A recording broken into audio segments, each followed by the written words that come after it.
Hey, what is up, everybody? It's your boy Evan Trevino coming to you with another video. In this video, we are talking about the Birthright Citizenship Supreme Court case. But before we get into that, I would first like to make an apology.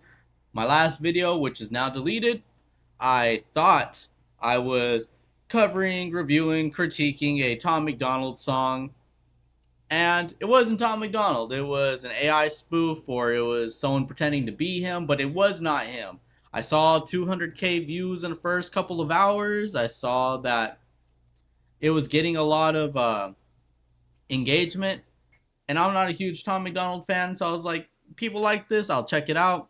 Was not him. Should have done a better job in checking. I would never let that fly with the news, but I let it fly with music because I figured it's a song, right? It doesn't take a whole lot of research.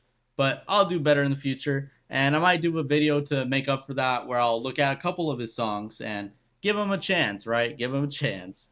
But that's not what this video is about. This is about the Supreme Court case regarding birthright citizenship between the Trump administration, and I want to talk about the actual merits of this case. I want to talk about the greatest vulnerability to the Trump administration's case, and we're also going to talk about what this would actually mean for the country. But before we get into all that, help me grow this channel, man. I need your support. Like, comment, subscribe, share with a friend if you find it informative. But without further ado, let's go ahead and get into it. We've just been listening to the Supreme Court hearing on President Trump's executive order on birthright citizenship. Now, that order would limit birthright citizenship to children of U.S. citizens or legal permanent residents. The 14th Amendment and federal law say all persons born or naturalized in the U.S. and subject to the jurisdiction thereof are citizens. Now, the ACLU argues that that applies to children born on U.S. soil regardless of their parents' legal status. But the Trump administration says children of illegal or temporary residents should not be considered subject to the jurisdiction of the U.S. and thus not included in the 14th Amendment. The president. Now, that is a big piece of this, right? This whole case is really contingent on this definition of jurisdiction. In the first section of the 14th Amendment, it says those that are subject to the jurisdiction thereof. But what does that actually mean, right? There's two ways of interpreting the Constitution, or at least two widely accepted ways. There is the interpretive view, and then there's textualism. Interpretation is, as it sounds, you are interpreting the laws for what they should mean. What was the intention behind this law? And then there's textualism, which is taking the law at face value exactly as it's written, word for word. A good example of this would be 2A, right? The left's interpretive view of the Second Amendment, the right to a militia and the right to bear arms, is that we should have a military and a police force, whereas the textualist definition of the Second Amendment is shall not be infringed. Everyone has a right to a firearm, or the right to purchase a firearm, rather, to own one, not to one, because then you would have to be gifted it at birth, which I think would be, I think that'd be pretty interesting. But the point of what I'm saying is that these are the two ways people look at constitutional law. Another example I could give is, let's say a city imposes a 2 a.m. curfew for selling alcohol, right? They say plainly written that no business will sell alcohol past 2 a.m. Well, the interpretive view of this is that they don't want people selling alcohol past 2 a.m. into the late night and early morning. They really don't want you selling alcohol until the reasonable beginning of the next day. But that's not what's written. What's written is that you can't sell alcohol past 2 a.m. So the textualist interpretation of this is, if I can't sell alcohol past 2 a.m., I will close business at 1 a.m., reopen at 3. It is the next business day. I'm not selling past 2 a.m., I'm selling at the beginning of the next day. Well, obviously, this would conflict with the intention behind the law. Interpretist views would say. Textualists would say, well, it's following the law as it's written. And that brings us back to this 14th Amendment. The plain reading of this is anyone that really falls into the jurisdiction of the law, which is anyone that's here on U.S. soil. If you are a visitor here, you can still be arrested for our laws. That is the textualist argument. That's been the traditionally held view of this court. Whereas the interpretive view of this amendment is that the point of it was to give citizenship to the descendants of slaves. It was not meant for every person in the world to come and have an anchor baby. That's really the crux of it, right?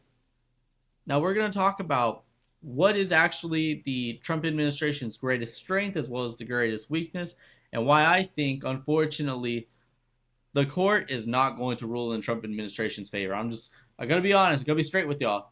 Like, I could sell you on hopes and dreams, but I just don't see it happening. But we're gonna get into why. It was there in person, also making him the first sitting president to ever attend a Supreme Court hearing. Also, not a huge issue, dude. All the Supreme Court hearings are open to the public. It's ridiculous that people are making a big deal about that. He's the first president to do it. That doesn't mean he wasn't allowed to. People are saying, "Oh, well, it's improper. His appearance might sway the courtroom or the justices," and I think that's a load of crap. These are Supreme Court justices. They are installed for the rest of their life if they so choose.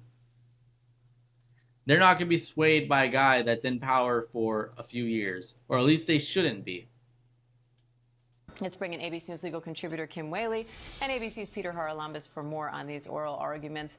Hi to you both. A really eventful day in the court today. So, Kim, several justices seem to cast doubt on the Trump administration's interpretation of that clause in the 14th Amendment, subject to the jurisdiction thereof. What did you make of the justices' questions and the Solicitor General's responses to their challenges? With the exception, perhaps, of Justice Alito, General Sauer had a very difficult time making his argument.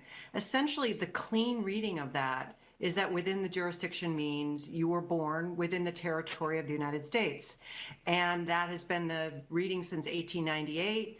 And in that case, Wong Kim Ark, the court applied common law English law, which is a lot of what our law is based on, the English law, and it's consistent with that. So very clean, easy reading. General Sauer, you have to take multiple steps across the pond, lots of rocks, right, to get to his theory. He's saying jurisdiction actually doesn't mean territory, it means allegiance.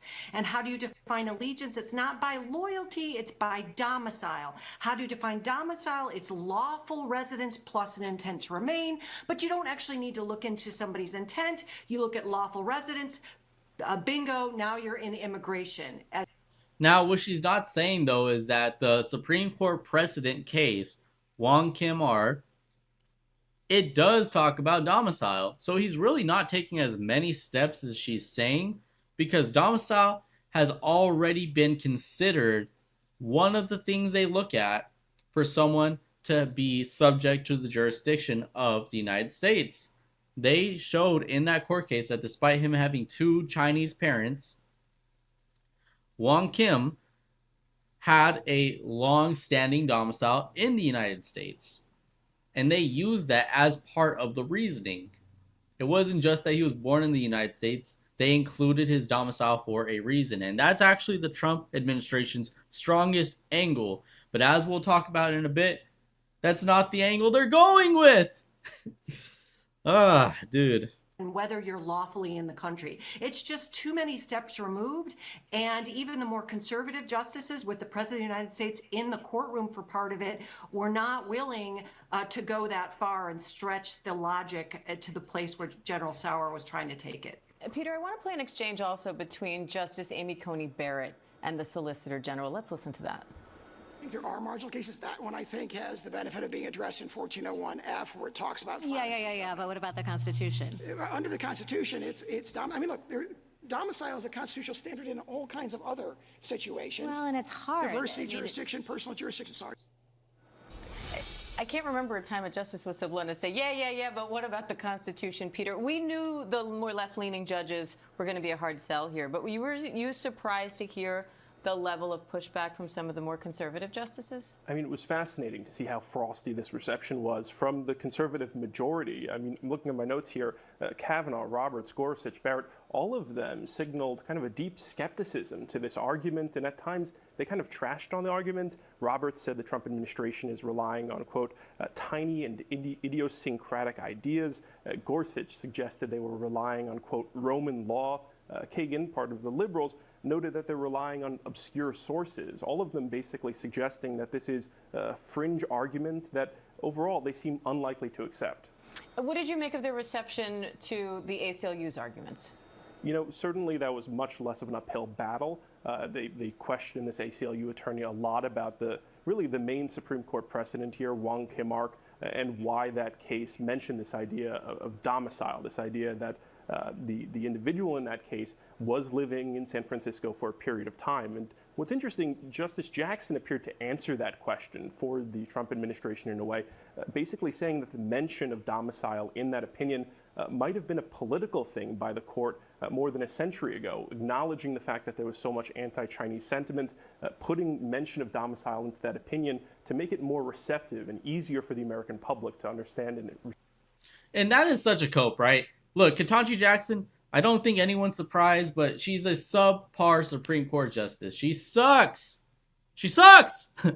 Like, she doesn't hold up to the standard of being Supreme Court justice. She's shown in the past that she doesn't understand precedent.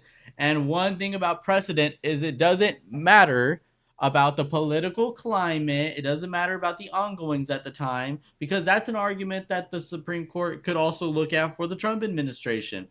If we're going to argue that the situation at the time, right, the surrounding scenarios make for the law, then you have to consider that illegal immigration wasn't a huge issue for the 14th Amendment when it was ratified. Now it is. But I'm going to talk about this more later, but this progressive idea that the Constitution or laws evolve with time is ridiculous. That's not how it works. The fact that they mentioned domicile in Wong Kim Ark is because it matters. It matters. You can say that they included it to make it more politically digestible for the American public, who may have at the time had a lot of anti-Chinese sentiment, but that really doesn't matter because they included it.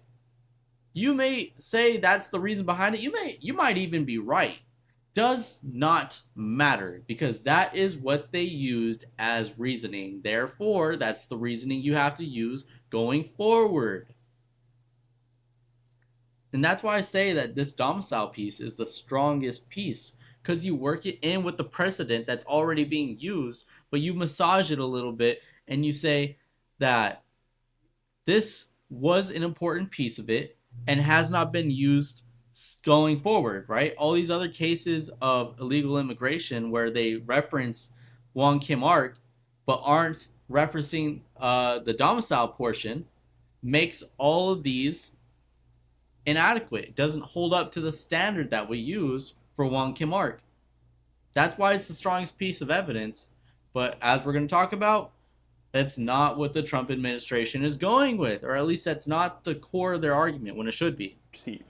And can both sides reference the Wong Kim Ark case? He was deemed to be a citizen under the 14th Amendment despite being born to Chinese parents. How do you see that playing into the justice's decision here? Well, the way the law works, and we saw this, for example, with Roe versus Wade and Dobbs, a big deal, reversing precedent.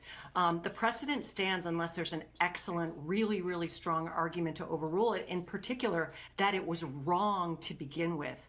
And so the government has a very high hurdle to overcome. But what was really strange was that General Sauer was trying to persuade the justices that they could just accept his completely alternative reading of that case from 1898. That's a very odd argument for a lawyer to make, that the government wasn't willing to acknowledge what they're asking the court to do is to reverse that ancient precedent. And that alone might make it very, very hard for the court to find for the Trump administration in this case. And Peter, the word domicile kept coming up. We actually heard it in that exchange with Amy Coney Barrett and Sauer, because the Wong Kim Ark case specified that his parents had a permanent residence and domicile in the United States. The justices seem to differ on how relevant that is here. Yeah, I guess one thing that did unite them at least is the fact that so many of them were interested in it. By my count, at least 5 of the justices asked direct questions about this issue of domicile. And ultimately, the argument the ACLU was making is, at the end of the day, domicile is not a defining characteristic of that case. That at the end of the day, Wong Kim Ark's right to birthright citizenship was affirmed because he was born here under U.S. parents. The question of whether or not his parents lived here, whether he lived here long enough, was kind of secondary to the point. And when you look at the application of the law over the last century, the U.S. government generally has agreed in that interpretation. Coming to this. Yeah. It might have been secondary to the point that, yeah, he was born in the United States, but secondary is not the same as negligible. I think that is the winning ticket with this. I think that if they can hammer down into the argument of domicile, show that it was mentioned for a reason, it's much easier to go with than to say that it's all wrong. That's my personal opinion on this. And you see that also reflected in how the justices react to it, right? A lot of the other arguments, they just didn't really have a stomach for. But the domicile one, it has real weight because it's tied in with the precedent that's already used. Conclusion that anyone born on the U.S. soil is entitled to birthright citizenship. Kim Sauer also brought up birth tourism, the idea that foreign nationals come to the U.S. just to have a child here who can become a citizen. But that sounds like more of a legislative argument, something you would argue before Congress. Why make that in court? What's his legal strategy there?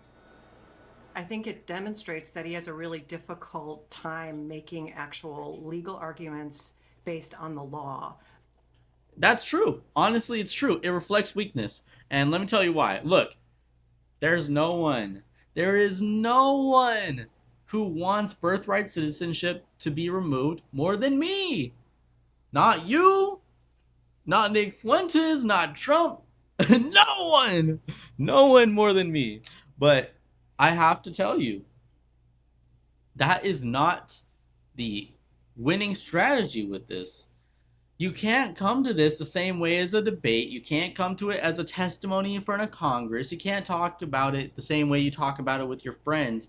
Even though it is logical to say that the 14th Amendment incentivizes illegal immigration and birth tourism, that's not what this case is about. You need to stick to the way this will work in the Supreme Court. All of that stuff is great if you want to go testify in front of Congress and change the law. It's not going to fly here because it has nothing to do with the actual interpretation of the law. And I think that's missed on a lot of people. They don't actually understand how the Supreme Court functions. And so he's sort of nodding to this issue, which I think is really at the heart of the argument, that the problem that we're facing in 2026 is illegal immigration. That wasn't an issue at the time of ratification of the 14th Amendment or the original Civil Rights Act, which the court talked about a lot because they kind of went hand in hand. And so he's trying to persuade the justices that almost a more progressive argument. Listen, it's a constitution evolves over time, and we need to update the reading of birthright citizenship to 2026. And that's exactly why this case is going to flop. That's exactly why this case is going to fail. The Trump administration is coming about this case incorrectly. You have a Supreme Court conservative majority, and the Supreme Court justices, I would say all justices, but especially the Supreme Court conservative justices, pride themselves on being textualist. They don't like being interpretive with the law. They like reading it plainly and coming up with the most common understood definition and understanding. You're asking them to go against their nature. They're conservative justices not because they're loyalists.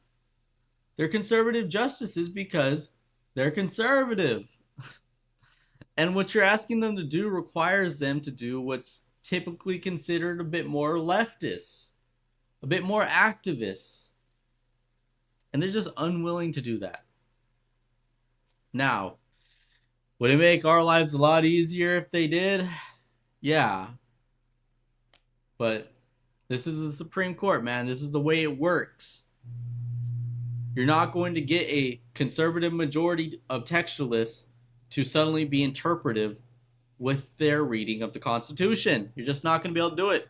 It's just not the court to make that argument for, because it's a conservative court that purports to stick with the plain language, doesn't always do it, but plain language, history, tradition, the original intent, and all of this precedent. So I think it fell on pretty deaf ears.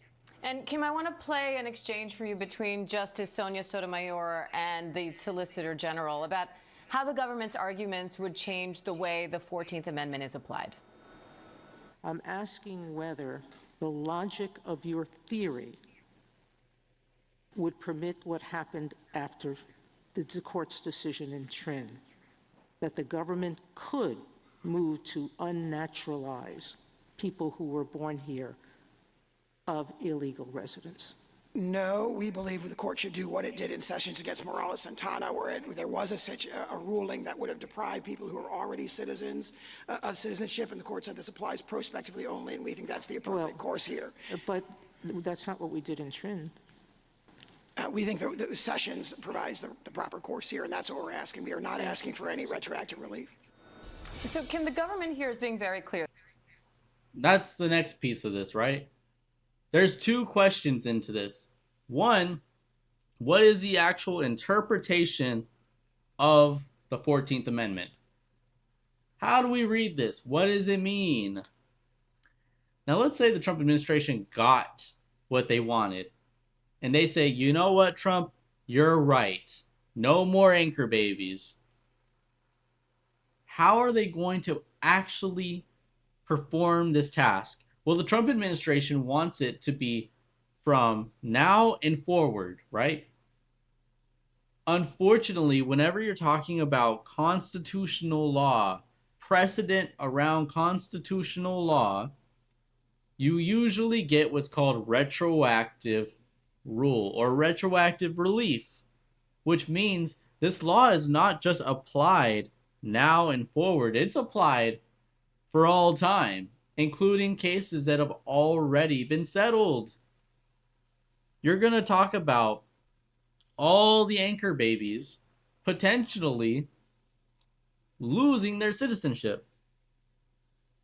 Now, that's not what the Trump administration wants. It's not even close to what they want, because that, one, is very uncomfortable for a lot of Americans.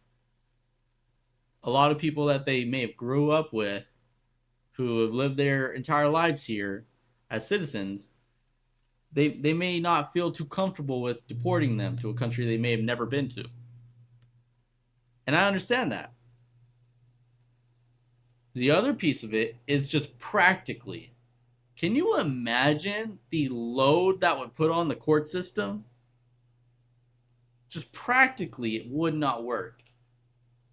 It would take decades to get through all that. And I think the Trump administration recognizes that. That's why they don't want retroactive action. They don't want a retroactive rule. They don't want retroactive relief. They want it here, now, and moving forward. But the Supreme Court is going to tell you that, well, we can't really actually do that. It's either this ruling was unconstitutional or it was constitutional. You can't have a law go into effect with such wide implications and say that all the ones prior to this actually were unconstitutional, but we're not going to apply the law here. They have to apply it evenly. And that is a big concern of the Supreme Court, as you're about to hear. That they are asking for this to apply to children born in the U.S. in the future, not current citizens by birthright. How easy is it for the court to actually limit that and prevent this from becoming more broad if they do uphold this order? So there are two issues here. One is, what's the proper reading of the Constitution? And as you indicate, the other one is practically and pragmatically, how does this work? And on the one hand, is in that clip, the Justice Sotomayor was concerned about this idea, well, it's only prospective. It's only for future children born in the United States. But that's tricky because generally that's not how the Constitution works. It's either constitutional or unconstitutional. And then I think it was Justice Jackson that said, well, how do you actually implement this in the hospital? There were questions about, is it the dad or the mom who has to be a legal resident? And the government said, well, it's the moms. That's not in the Constitution. Well, if it's the moms, who decides that? And General Sauer had a problem with that and basically admitted that for some newborns, you might have to get a judge involved and actually have evidence and a mini trial to decide if that person constitutes domiciled within the meaning of President Trump's new definition. All right, Kim Whaley, Peter Haralambous, thank you both. Thank you. All right, so there you guys have it, right? That was the coverage of the Supreme Court case. This is still ongoing. They heard their oral arguments, and the decision is going to be made sometime in the near future. I think it's a pretty compelling case. Now, like I said, I don't think the Trump administration is going to get the ruling they like. And if I could summarize it, it is because they have a piece that may potentially win, and they're not using it. They have a lot of pieces that fall apart, and that's what they're using. But yeah, I think this is being mismanaged. I don't see Trump getting a win out of this, unfortunately. And it probably didn't have to be that way. Who knows? Maybe if we went about this differently, we could have got a better chance to rule in our favor. Well, what do you guys think? Do you guys think that the Supreme Court is about to do a huge upset and actually end birthright citizenship as we know it? Let me know in the comments. Let me know what you think. If you made it this far in the video, I greatly appreciate your support. Like, comment, subscribe, all that good stuff. This is the video. I'm Evan, and I'm out. Peace.